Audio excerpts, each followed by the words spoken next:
Hey everyone, welcome to the show. What if the government could like predict your future, based on your dreams? Oh, Yeah, wow. that's the kind of terrifying world we're diving into today with The Dream Hotel. It's by Laila Lalami. Oh, It's cool. a dystopian thriller that'll make you think twice about what you dream about tonight. Don't forget to like and subscribe, and you can find a link to the book in the show description. Awesome. So imagine a world where your dreams are like monitored, they're analyzed, for signs of potential criminal activity. Mm. Are you feeling safe or a little creeped out? Definitely creepy. What's so unsettling about the Dream Hotel is that it taps into our deepest fears, about surveillance and control. The book doesn't just throw you into a futuristic world.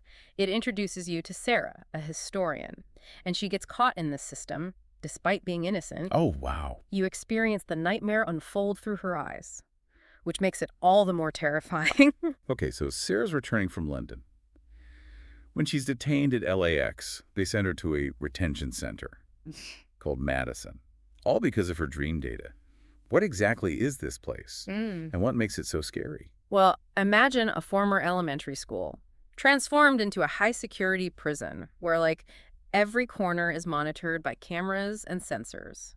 That's Madison. It's full of strict rules, a rigid schedule, and this constant fear that even a whisper could get you in trouble. Lalami does a brilliant job of describing the atmosphere, making you feel the oppressive weight of constant And surveillance. they're using something called the Dream Saver implant Hmm. to collect this data, right? I thought that was supposed to be for improving sleep. Yeah, it was initially marketed as a sleep aid, but now it's mandatory, and it's used to analyze dreams for signs of criminal intent. This is where the book's real brilliance lies. It shows how easily technology designed for good can be twisted for more sinister purposes. Right. It makes you think about all the data we willingly give up today and what it might be used for in the future. That's a chilling thought. And Sarah isn't alone in Madison, is she? No, she meets other detainees, like Toya, her close friend, who starts to question the system. Okay. Then there's Hinton, one of the attendants. He's a really complex character, menacing at times, but also strangely sympathetic. Interesting. Through these characters, the book explores the different ways people cope with this oppressive environment. Some try to conform, some rebel, and some just try to hold on to their sanity. It sounds like a pressure cooker of different personalities and reactions. Yeah. I'm curious, though, does the book ever explain how this dream analysis actually works? What are they looking for in these dreams? That's one of the most fascinating aspects. They use something called the Risk Assessment Algorithm, or RAA. Okay. It analyzes dreams for patterns, symbols, emotions, anything that might suggest criminal intent. But the book subtly hints at the flaws in the system. Dreams are subjective, open to interpretation. Right. Can an algorithm really understand the nuances of the human subconscious? And who decides what constitutes a dangerous dream? Those are some really big questions. It sounds like the book is raising some serious concerns about artificial intelligence and the potential for bias in these systems. Absolutely. It makes you question the whole idea of pre-crime, of judging people based on what they might do, rather than what they've actually done. The Dream Hotel forces you to confront the ethical dilemmas of using technology to predict and control human behavior. It's a cautionary tale for our times. It definitely sounds like a book that stays with you. So we've got this creepy setting, a flawed system, and a main character who is trapped in the middle of it all. What happens next? What does Sarah do? Well, she's not just a passive victim. Sarah starts to investigate, trying to understand the RAA and how she was flagged as a risk. And in doing so, she uncovers a disturbing truth about the system's true purpose. Ooh, this is where it gets really interesting. Tell me more. What does she find out? Well, she discovers that a researcher named Julie Rundstrom was conducting studies at Madison, testing subliminal advertising through dreams. This is one of the most chilling aspects of the book. It shows how easily our personal data, even our dreams, can be exploited for profit and control. It goes beyond government surveillance to corporate greed and the insidious ways our desires can be manipulated. Wait, so they're not just using dream data to prevent crime, they're using it to sell stuff too. That's messed up. Exactly. It raises some profound questions about consent and the ethics of using technology to influence our subconscious. If companies can manipulate our dreams to buy their products, what's next? It's a slippery slope. And the Dream Hotel makes you think about the potential consequences of unchecked technological advancement. It makes you wonder, are we really in control of our choices, or are we just puppets dancing to the tune of algorithms? That's the question the book is asking, and it doesn't offer easy answers. But by exposing these unsettling possibilities, Lalami forces us to confront these questions head-on and consider what kind of future we want to create. It sounds like this book is a real wake-up call, pun intended. So we've got Sara digging deeper, uncovering this whole conspiracy about dream manipulation. Where does the story go from there? Well, just when things couldn't get any worse, a massive wildfire breaks out, forcing the evacuation of Madison. This throws everything into chaos. And Sara finds herself in an even more precarious situation. This sounds intense. I'm on the edge of my seat here. I have to know, Mm. what happens to Sara? Does she manage to escape this nightmare? You'll have to wait for part 2 to find out. But I can tell you this. The wildfire becomes a turning point for Sara. It pushes her to her limits and forces her to confront the true nature of the system and her own role within it. Ooh, that's a great cliffhanger.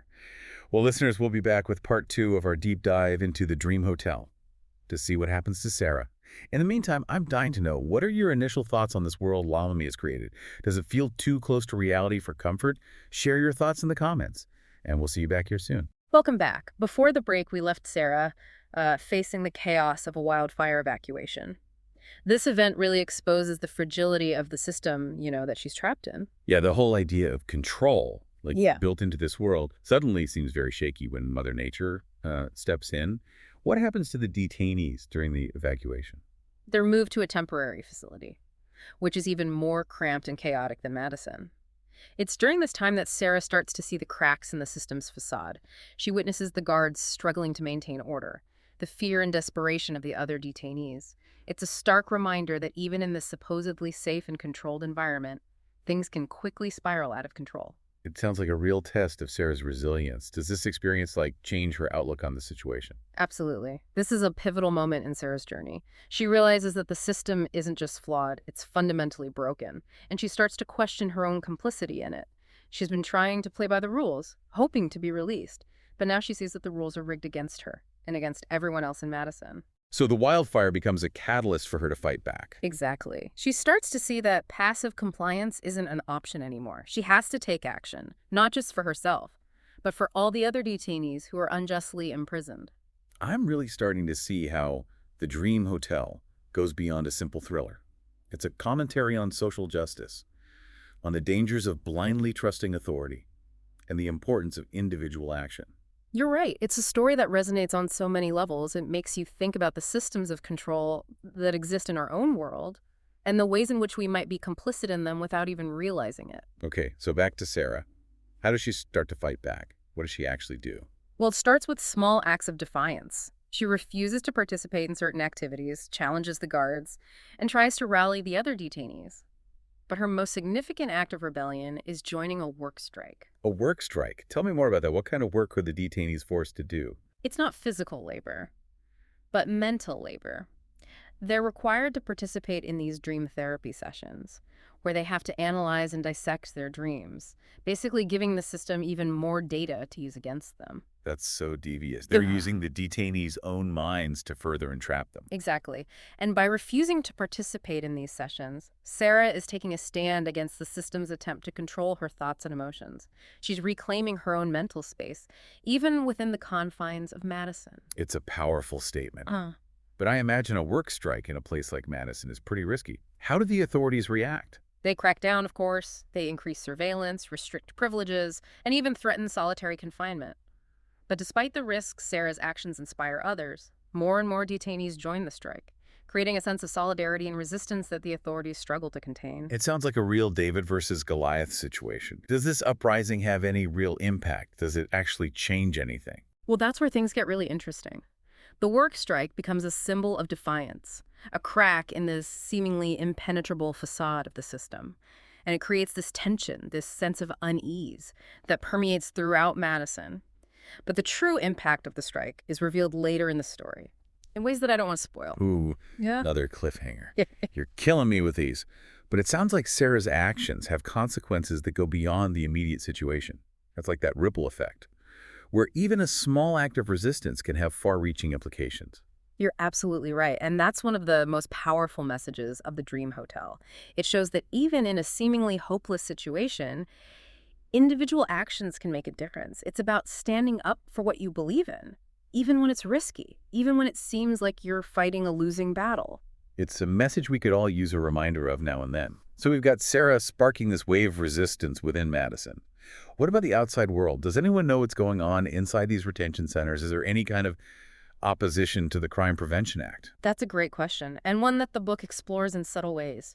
We learn that there are whispers of dissent, rumors of a resistance movement operating outside the system, but it's all very clandestine, very underground. The government has been very effective at controlling the narrative, convincing the public that the Crime Prevention Act is necessary for their safety. It's like a classic propaganda tactic. Create fear, offer a solution, and then silence any dissenting voices. Exactly. And the book does a chillingly realistic job of depicting how easily people can be manipulated, especially when it comes to their safety and security. It makes you question the information you're fed, the narratives you're told to believe. It's a reminder to always think critically and question authority, no matter how convincing they might seem. Okay, so we've got this undercurrent of resistance brewing both inside and outside of Madison. What happens next? Does Sara manage to connect with this outside movement? Does she finally escape from this nightmare? You'll have to stay tuned for part 3 to find out, but I can tell you this. The story takes some unexpected twists and turns, and Sara's journey becomes even more complex and challenging than you might imagine. Well, listeners, I don't know about you, but I'm hooked. We'll be back with part 3 of our deep dive to uncover the final chapters of Sara's story. In the meantime, I'm curious what has stood out to you the most about the Dream Hotel so far. What are your thoughts on the ethical dilemmas the book raises? Share your insights in the comments, and we'll see you back here soon for the thrilling conclusion. Welcome back to the deep dive. Last time we left Sara caught in a web of rebellion and uncertainty. The work strike is shaking things up, but she's still trapped, within this system that preys on people's dreams. Yeah, the tension really ramps up in this final part of the book. The work strike has exposed the cracks in the system, and now both the authorities and the detainees are on edge. It's like a powder keg waiting to explode. So what happens? Does the strike succeed? Does Sara manage to escape? Well, I don't want to give away too much, but let's just say that the situation doesn't resolve in a neat and tidy way. There are unexpected twists and turns, betrayals, and moments of intense danger. Sara's journey becomes even more complex as she grapples with the consequences of her actions. It sounds like things get pretty intense. I'm guessing there are some moral dilemmas too. Sara has to make some tough choices. Absolutely. One of the things I love about the Dream Hotel is that it doesn't offer easy answers. Sara is constantly forced to question her own beliefs, her loyalties, and the very nature of right and wrong. The lines between good and evil become blurred, and she has to make decisions that have profound consequences, not just for herself, but for others as well. That's what makes dystopian fiction so compelling, right? Right. It forces us to confront these ethical gray areas, these situations where there's no clear-cut right answer. Exactly, and the Dream Hotel does this brilliantly. It doesn't preach or offer simplistic solutions. It presents a complex and nuanced world that reflects the complexities of our own reality. It makes you think, what would I do in that situation? Could I stand up for what I believe in, even if it meant risking everything? Those are the kinds of questions that stay with you long after you finish the book. So tell me, without giving away any major spoilers, what happens to Sara? Does she find any kind of resolution? Does she ever get out of Madison? Well, I can tell you that Sara's story doesn't end with a triumphant escape or a clear-cut victory. Her journey is more about self-discovery and coming to terms with the reality of the world she's living in. That sounds like a very realistic and perhaps even more impactful ending. It's not always about a happy ending, but about growth and understanding. Precisely.